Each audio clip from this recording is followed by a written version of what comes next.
PNP Dagupan nag-upgrade ng Type C status para sa malakas na pwersa ng pulis. Ang detalye ng balita mula kay Kapar Sheila Balag. Sheila.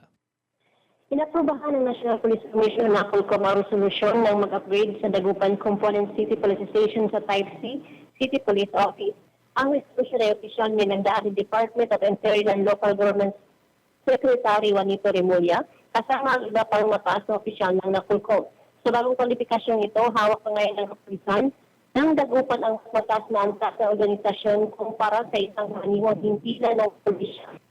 Ito manaragdagan ang kanilang tauhan, mas malaki sundo at ganitan. Mas direkta pang ikaugnayan sa Political Office 1. Narinig mas malakas silang kapakapatan ng basa sa pagpigil sa kriminalidad sa lungsod. Isang kapagpayan, Presidente Fernandez ang bagong status ng City PNP sa Bawat Dagupanyo dahil ang mas pinalakas na pwersa ng pulisya ay nangangahulugan ng mas ligtas, basta natagat sa payapang lungsod para sa mamamayan.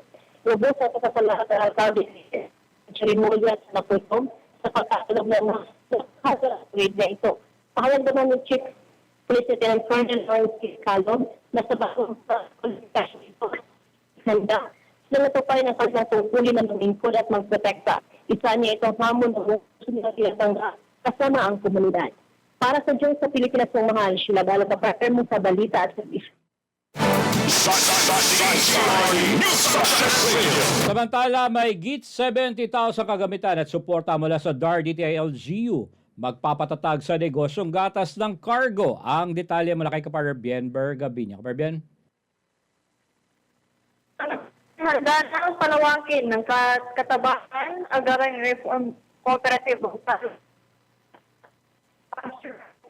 enterprise tapos makatanggap ng 76,177 pesos na halaga ng processing equipment mula sa Department of Agrarian Reform or DAR sa ilalim ng Village Level Focused Enterprise Development or VLFED project. Sa mga susunod na araw, formal na pipirmahan ang pakikipag-ugnayan sa pamamagitan ng Memorandum of Agreement. Maglalaan ng 545,000 pesos na tulong para sa pagpapabuti ng pasilidad, pagsasanay at pagpapaunlad ng produkto. Tutulong ang DTI sa packaging, market linkage at lisensya habang ang Department of Science and Technology o DOST ay gagawa ng layout ng pasilidad at magsasanay sa paggawa ng pasteurized milk. Ang VLFED na pangunahing suportahan programa ng DAR ay naglalayong palakasin ang Agrarian Reform Beneficiaries Organizations o ARBOs sa pamamagitan ng pagbibigay ng pasilidad, technical na tulong at value chain integration upang maging mas kompetitibo at mas matatag ang kanilang negosyong pang-agrikultura. Para sa Diyos sa Pilipinas, kumakas sa Vian Vergabinya, kapartner mo sa balita at Dagdag pang balita, TESDA Region 1 ipinagmalaki ang tagumpay ng mga kabataang Pilipino sa World Skills ASEAN 2025. Ang detalye ng balita mula kay Kapar Lerner Hernandez. Kapar Lerner. Yes, kapartner, ipinagmamalaki ng TESDA Region 1 ang mga kabataang Pilipino na nagwagi sa World Skill ASEAN Manila 2025 na ginanap mula Agosto 25 hanggang 30 sa World Trade Center at Philippine Trade Training Center, Pasay City. Historic ang taong ito dahil pangalawang beses nang naidaos sa Pilipinas ang prestigyosong kompetisyon simula pa noong 1996. Mahigit 300 kalahok mula sa 11 bansa sa ASEAN ang nagpakitang gilas sa 32 skills trade areas tulad ng ICT, robotics, electronics, beauty therapy, hairdressing, fashion technology, cooking at iba pa. Nakamit ng Pilipinas ang 12 gold, 7 silver, 9 bronze at 5 medallion for excellence kabilang sa mga nagbigay karangalan ng TESDA 1, Uno's Pride na sina Aliyah Giselle Fernandez at expert Barbie Arenas na nakakuha ng bronze medal sa beauty therapy. Kasama rin si Davidson De Vera sa hairdressing sa ilalim ng gabay ni expert Mark Anthony Molik. Sila ay pawang mga TechVoc students mula sa Maxima Technical and Skills Training Institute sa Dagupan City, Pangasinan, na matagal nang kilala na sa larangan ng TVET. Pinamumunan ito ng mag-asawang Rosel Vilmer C. Tandok at Susan Tandok. Buong suporta naman ang ibinigay ng pamunuan ng TESDA Region 1 sa panguna ni Acting Regional Director Socorro F. Galianto kasama ang Provincial Directors sa Ilocos Norte, Ilocos Sur, La Union at Pangasinan. Patunay ito na world class ang husay, talento at sipag ng mga kabataang Pilipino sa larangan ng Technical Vocational Education and Training o TVET. Para sa Diyos at Pilipinas kong mahal, Lerner Hernandez, kapartner mo sa Balita at Service.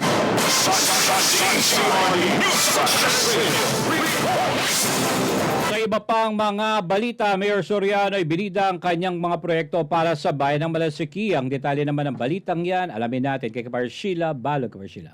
Sa pag-upo ni Malasiki Mayor Alfie Soriano, marami na siyang nakalinyang proyekto para sa bayan at sa kanyang mga kababayan.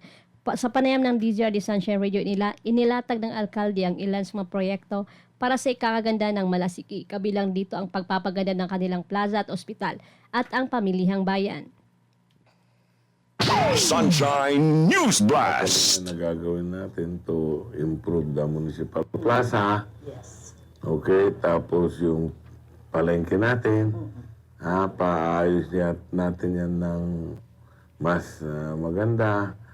Then, ang pangatlong nakalinya, itong Binalbalulong Bridge natin, kung makakuha kami ng pondo sa taas in cooperation with Congresswoman Rachel Arenas, magagawan natin na magiging box culvert yung likod Binalbalulong Bridge para ma-decongest natin yung traffic.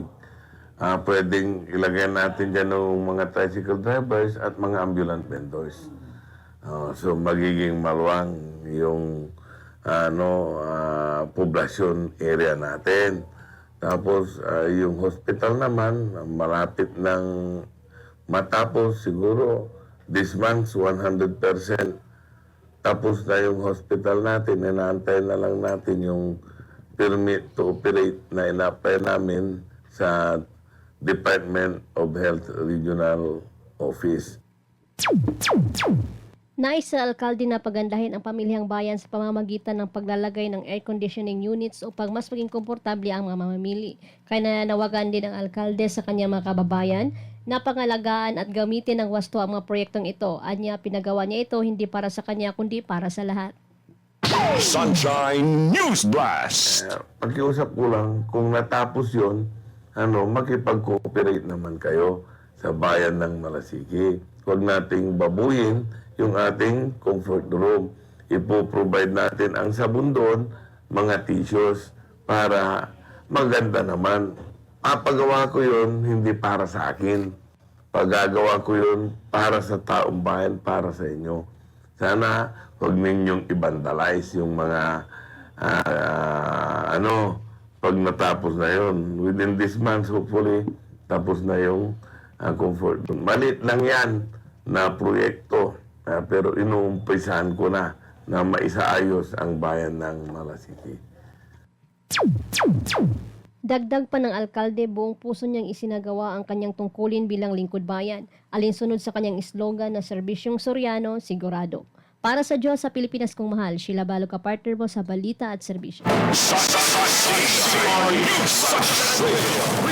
Samantala, DOH Ilocos na mahagi ng 3 bagong ambulansya sa probinsya ng Pangasinan. Ang detalye mula kay Kapar Jan Velgas. Jan. Yes, kapartner, namahagi ang Department of Health o DOH Ilocos Region ng 3 bagong ambulansya sa Pangasinan. Kabilang sa nabigyan ng bagong ambulansya ang lungsod ng Alaminos, bayan ng Agno at Mapandan sa isang magkahiwalay na turnover ceremony. Ang mga ambulansya na kumpleto sa mga kagamitang pangkaligtasan ay magsisilbing lifelines on wheels para sa mga komunidad, lalo na sa mga liblib na bayan kung saan malaking hamon ang mabilis na pagpunta sa mga ospital. Ang 3 unit ay gagamitin para sa paghatid ng pasyente, emergency rescue at operasyon sa pagtugon sa sakuna Para sa Diyos at sa Pilipinas kong mahal, Jan Belgas, kapartner mo sa balita at serbisyo.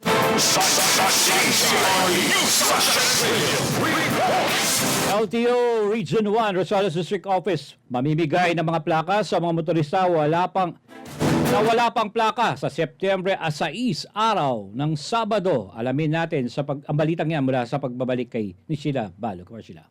Magbubukas ang opisina ng LTO Region 1 LTO R1 Rosales District Office sa araw ng Sabado, Setyembre 6, simula alas 9 ng umaga hanggang alas 4 ng hapon para magbigay ng mga plaka sa mga motorista na wala pang ginagamit na plaka. Ito ay para sa mga motorista na may year model 2014 hanggang 2017.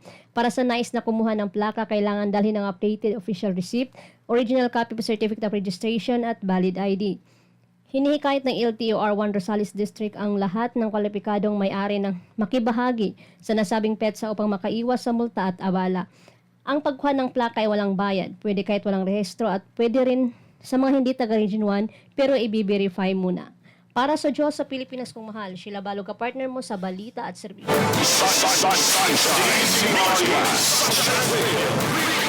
Produktong courtesy call o produktibong courtesy call ng mga opisyal ng polis kay Asingan Mayor Lopez Jr. tampok ang kapayapaan at kaayusan sa bayan. Ang detalye mula kay Carlera Hernandez. Carlera. Naging makabuluhan ng produktibo ang isinagawang courtesy call ni na Attorney Philip Raymond Rivera, Pangasinan Provincial Officer at Chief Regional Investigation ng NAPOLCOM Regional Office 1 at ni Police Captain John Smart Jose, Officer in charge ng Asingan Police Station kay Mayor Carlos Lopez Jr. Sa kanilang pulong, binigyan diin ang patuloy na pagtutulungan para sa pagsusulong ng kapayapaan, kaayusan at kaligtasan ng publiko sa bayan ng Asingan. Ipinahayag ni Attorney Rivera ang kahalagahan ng koordinasyon sa pagitan ng NAPOLCOM, lokal na pamahalaan at kapulisan upang higit pang mapalakas ang seguridad sa komunidad.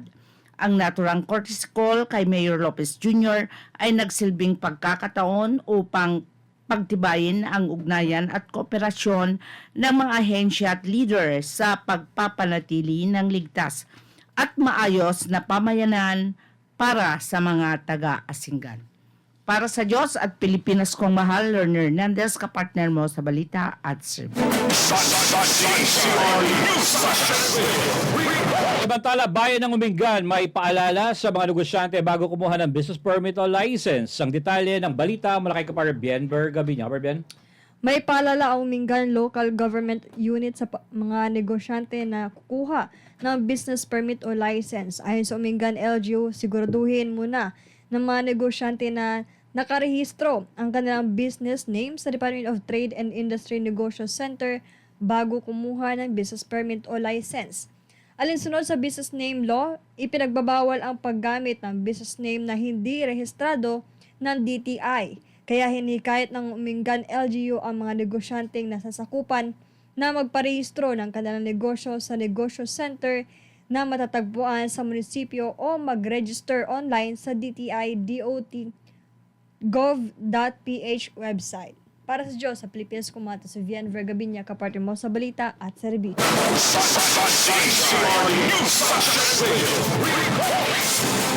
Dagdag pa ang balita, Pangasinan, ipapakita ang mga industriya sa kagaganaping creative tour ng DOT at DTI. Ang detalye mula kay Kapar John Velgas. Yes, kapartner, ipapakita ng mga lokal na pamahalaan ng Micro, Small and Medium Enterprises o MSME sa Pangasinan ang mga industriya sa darating na 5 araw na creative tour ng Department of Tourism at Department of Trade and Industry. Tinawag itong Ranyag o ang Rediscover Artistry, Nurture Identity, and Accelerate Growth. Nagaganapin sa September 9 hanggang sa September 13 ng taong ito. Kabilang sa ipapakita ang mga tourist destination, culinary arts, handicrafts at creative industries. Ayon sa DOT Ilocos Region, ang inisyatiba na ito ay naaayon sa layunin ng Philippine Creative Industries Development Act o RA Act 11914 na layuning iposisyon ng rehiyon bilang nangungunang creative destination para sa turismo at artistic goods. Para sa Diyos at sa Pilipinas kong mahal, John Belgas, kapartner mo sa balita at serbisyo.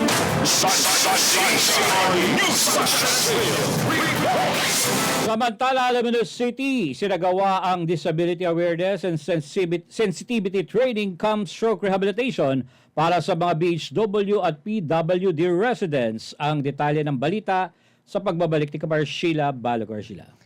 Patuloy na isinagawa ng lungsod ng Alaminos ang pagtataguyod ng mas inklusibo at may malasakit na komunidad sa pamamagitan ng pagsagawa ng Disability Awareness and Sensitivity Training cum Stroke Rehabilitation para sa mga barangay health workers at barangay persons with disability.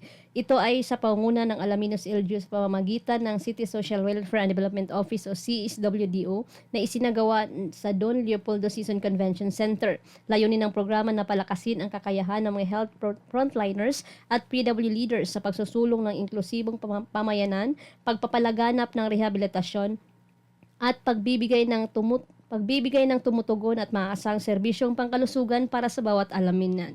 Para sa Diyos sa Pilipinas mong mahal, Sheila Balo, ka-partner mo sa balita at serbisyo. Para sa uling detalye ng ating balitang regional, PDEA at PNP nakahuli ng resurgent high-value drug personality sa Ilocos Norte. Ang detalye, malaki ka para Bienber Gabinya. Bian?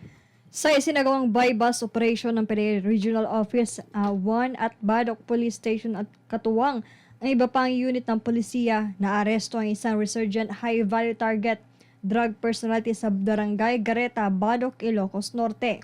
Kinilala ni PDEA Regional Director Attorney Benjamin Gaspi ang suspect na si alias Darwin, isang welder at residente na nasabing barangay na kabilang sa Regional Drug Watch List.